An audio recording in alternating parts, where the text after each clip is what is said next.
Is the hype behind this game real, or are we looking at simply another case where a mediocre game has been given way too much hype? Find out on this step of the gaming journey as we take a look at the game, Destiny.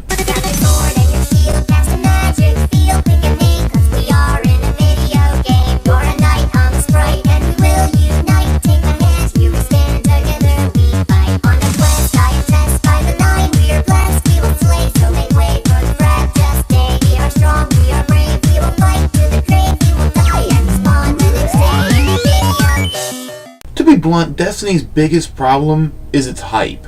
And I knew that was going to be a problem as soon as Bungie announced that this was going to be their spiritual successor to Halo.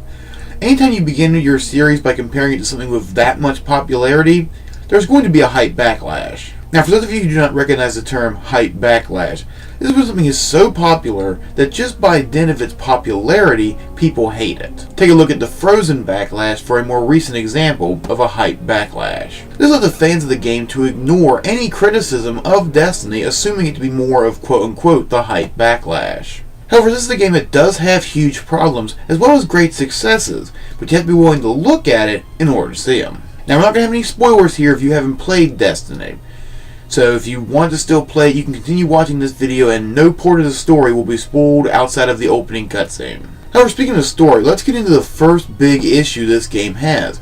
And that is that frankly very little of its quote story is actually in the game. Over the course of you playing, you'll unlock codex entries. That's nothing new. What's new is, in order to read those codexes, you have to leave the game and go to Bungie.net to read them. Now, if this were a budget title, like, say, the recent Resident Evil Revelations game that came out, where they weren't charging full price, and so you expect it to be a little chintzy, that would be fine. This is supposed to be the most expensive game ever made. The fact that the lore is not actually within the title is highly disappointing. And on top of that, there is little to no exposition in the actual game as to what you're doing or why you should care. In fact, in that respect, it reminds me a lot of Final Fantasy XIII. The difference being, what exposition wasn't in that game was at least in the codex section of the game.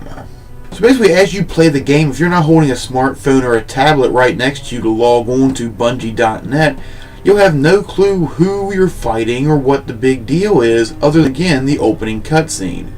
The only thing we are told is that a random thing, the darkness, is going to destroy you in order to get to something called the Traveler. That's all we got.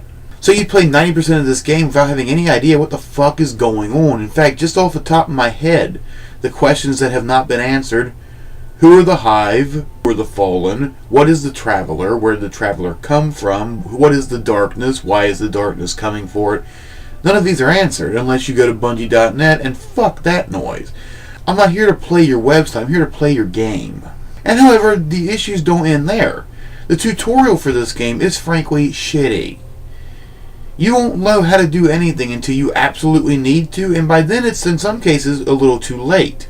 They tell you very little of what you can do. You find out most of what you can do by just hitting buttons as you're playing. And I'll admit this is just as much nitpicky as it sounds, not being able to rebind your buttons can be really frustrating, particularly if you have a certain way you'd like to play a game. You might want to be able to change up your button configuration on your controller or your keyboard, and frankly, you can't. Now again, that's nitpicky, but it does need to be mentioned. The lack of a cover system is also can be a little bit jarring if you're not used to playing this style of game. Grouping is way harder than it needs to be. In fact, if you don't have friends who play this game, good luck getting into a team, because they really do not make it intuitive at all as to how you do that. You basically have to guess how it works.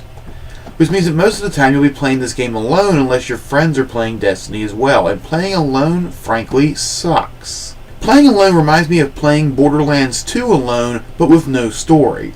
You're just running around shooting things, and odds are dying if you're not a master at the game. And finally, and again this is just another nitpick, but it does need to be said, after spending in some cases up to 45 minutes designing your avatar, you slap a helmet on its head for 90% of the game and don't see it. Now again, that's nitpicky and it's a cosmetic complaint, but it just feels like I wasted my time designing this avatar just to have it covered up the whole game. Now, it's not all negative. Let's take a look at what the positives are.